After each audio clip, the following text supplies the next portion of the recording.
आज हमारा press conference करने का मेन वजह ये है कि एक तो जो प्रोग्राम दिए गए हैं, जो प्रोग्राम चल रहे हैं, उनके लिए अपडेट करना बहुत जरूरी था।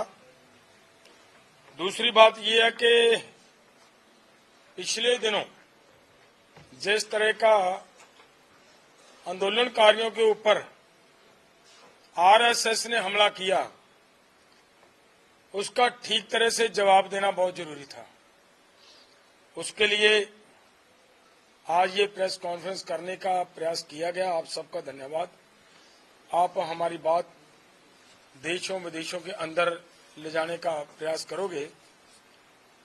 सबसे पहली बात तो ये है कि जो हमारे कार्यक्रम चल रहे हैं उसके बारे में आप सबको अच्छी तरह पता है कि पिछले दिनों जो आंदोलन के दौरान 21 तारीख को हमारा नौजवान शुभकरण शहीद हुआ था। दोनों फोरमों ने मिलकर ये फैसला लिया था कि उसके अस्थि कलश यात्रा पूरे देश के अंदर लेकर जाएंगे और वो यात्रा चल रही है, पूरी सफल और सफलता से आगे बढ़ रही है। हरियाणा के अंदर 5 साइडों से ये यात्रा चल रही है, अलग अलग जिलों में। और हरियाणा के अंदर 5 जगहों पर जो ये यात्रा चल रही है, अलग अलग डिस्ट्रिक्टों के अंदर, वहां पे उन्होंने ये भी प्रोग्राम लिखा गया है कि हरियाणा के अंदर 22 और 31 मार्च को बड़ी गैदरिंग होगी हिसार डिस्ट्रिक्ट के अंदर और अंबाला डिस्ट्रिक्ट के अंदर। ये बड़ी सभाएं होंगी। उसी के साथ साथ यूपी के अंदर 2 कलश यात्राएं शुरू हो चुकी हैं। वो दोनों बहुत बढ़िया तरीके से चल रही हैं, शांतिपूर्वक ढंग से हमारी ये यात्राएं चल रही हैं। तो वहां से भी ये रिपोर्ट आई है कि संभल के अंदर, अलीगढ़ के अंदर और सहारनपुर के अंदर बड़ी बड़ी किसान महापंचायतें वहां पे भी होंगी। इसी तरह राजस्थान के अंदर भी 2 तरफ से यात्रा शुरू हो चुकी है और वो भी एक बड़ी सभा करने के लिए तय हो चुकी है। उनकी भी वो जगह बता देंगे। और उसके साथ साथ हम ये भी आज की पीसी के माध्यम से पूरे देश के लोगों को बताना चाहते हैं कि ये जो 23 मार्च का दिन है, हमारे देश के महान शहीद सरदार भगत सिंह, राजगुरु, सुखदेव, उनकी शहादत का दिन है। सभी धरना स्थलों के ऊपर वो दिन पूरे देश के लोग, देश के नौजवान आकर उनको श्रद्धा सुमन अर्पित करेंगे, हमारे उन शहीदों को। ये प्रोग्राम है। और उसके साथ साथ जिस तरह से आरएसएस वालों ने जो बात कही है कि ये जो बॉर्डरों के ऊपर लोग बैठे हैं, ये लोग अलगाववादी हैं, ये देश के अंदर चुनाव के समय अराजकता फैला सकते हैं। और ऐसी बातें करना, और वो भी उनके किसी बहुत सीनियर अधिकारी की तरफ से ऐसी बात आना आरएसएस की ओर से, ये हमारे लिए बहुत, पूरे देश के लिए चिंता का विषय है। क्योंकि हम ये जानते हैं कि जिन लोगों को वो अलगाववादी या अराजकता फैलाने वालों की बात कर रहे हैं, हम आपके इस पीसी के माध्यम से इतनी बात जरूर कहना चाहेंगे कि देखिए, हमारा इतिहास है। 13 महीने तक दिल्ली के बॉर्डर पर रहे। जब वहां से आए उठकर लोग गले मिलकर रो रहे थे और इतना प्यार वहां के लोगों के साथ हुआ, और वो अब हमारे रिश्तेदारों से ज्यादा आगे होकर एक दूसरे के साथ प्यार भावना से मिलजुल रहे हैं।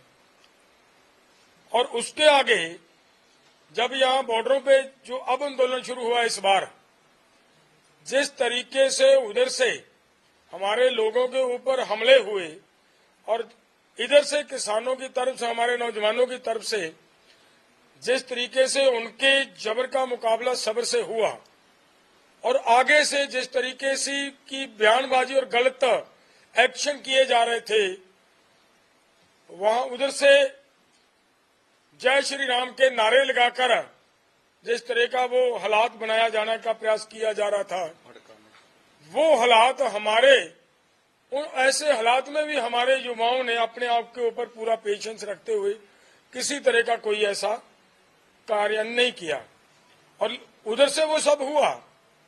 और थोड़ा इस पे भी थोड़ा और हिस्ट्री के अंदर जाएंगे हम कि देखिए, देश की आजादी की लड़ाई लड़ी है, 92% कुर्बानियां दिया पंजाब, हरियाणा और जो हमारा हिस्सा पाकिस्तान में चला गया, इन्हीं लोगों ने। जिन लोगों को आज अलगाववादी कह रहे हैं, इन्हीं ने कुर्बानियां दी, जेल झेली, फांसी के रस्से चूमे इन्हीं लोगों ने देश को आजाद करवाने के लिए। और जो लोग आज देश की अखंडता की बात कर रहे हैं, झूठी बात कर रहे हैं, उन लोगों का जो प्रयास रहा, जो उन्होंने किया, वो पूरे देश के सामने है। इन्हीं का नेता, इन्हीं का मुखिया सावरकर वहां से माफी मांग कर आ रहा है, और हमें जो लोग फांसी के रस्से चूम रहे हैं देश की एकता, अखंडता और आजादी को लेने के लिए, उन लोगों के ऊपर ऐसे सवाल कर रहे हैं। एक वो तो इतिहास की बात, अब क्या हो रहा है? पिछले समय जब गलवान घाटी के अंदर वो चाइना वालों का थोड़ा इंटरफियरेंस हुआ, आपने देखा, पूरा देश जानता है इस बात को, कि दिल्ली से बयान आता है कि अब सिख रेजिमेंट और जाट रेजिमेंट को आगे ले लाने की जरूरत है। तब सिख और जाट नजर आते हैं, और वहां से सिखों और जाटों ने, हमारे बच्चों ने मिलकर किस तरीके से उनका मुकाबला किया, लड़ाई लड़ी और देश की एकता को कायम रखा। और उसमें अगर और भी ध्यान में देखेंगे कि देखिए, जो फौज में, सेना में जो भी लड़के जाते हैं, हमारे किसान और मजदूर के जाते हैं, हमारे बच्चे तिरंगे से लिपट कर आते हैं, आए दिन आ रहे हैं सरहदों से, कहीं ना कहीं से कोई ना कोई हमारा नौजवान आ रहा है, और हमारा किसान और मजदूर का बच्चा आ रहा है। वही तिरंगा जिसकी ये लोग बात करते हैं, जिस एकता की बात करते हैं, इन्होंने लगभग 50 साल तक अपने ऑफिस के ऊपर वो तिरंगा नहीं फहराया। जो लोग ऐसी बातें करते हैं, और हमें हमारे ऊपर वो सवाल चुकने वाले लोग कौन होते हैं कि हमें वो समझाएं कि भाई ये तो अलगाववादी हैं।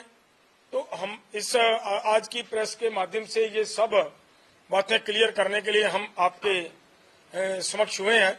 हमारा प्रयास है कि ठीक ढंग से हमारी बात पूरे देश के अंदर जानी चाहिए। मैं निवेदन करूंगा हमारे साथी भाई सरवन सिंह पंधेर जी, वो आगे की बात रखेंगे। पंधेर साहब, देखिए, जिस तरह से डलेवाल साहब ने बोला है,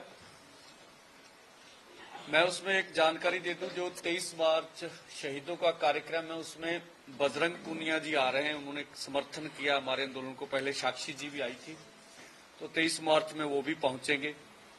दूसरी बात है, जो नई बात अब आरएसएस की ओर से और आई है, आज हमें निकाल भी रही, कल परसों में पता चला, दुनिया का जो कंसेप्ट है मिनोरिटीज का, जिन्होंने पंजाबी से घट गिनतियां कहने हैं, उन्होंने नवी लाइन लेके आंदी आ कि ये मिनोरिटी का कंसेप्ट खत्म होना चाहिए, क्योंकि ये देश को बांटता है। ये नया कंसेप्ट आ रहा है। तो ये मुझे लगता है जिधर आरएसएस जा रही है, वो जो डैमेज भाजपा को हो रहा है उसको पूर्ति करने के लिए, फिर वो वोटों का ध्रुवीकरण करने के लिए, ये सब नई बात या आगे का एजेंडा ये होगा। देखिए, दोनों टकराने वाली बात। एक तो जो उन्होंने सीएए लाया, उससे वो बोल रहे हैं बांग्लादेश में, पाकिस्तान में या अफगानिस्तान में वहां की सरकारें अपने नागरिकों की रक्षा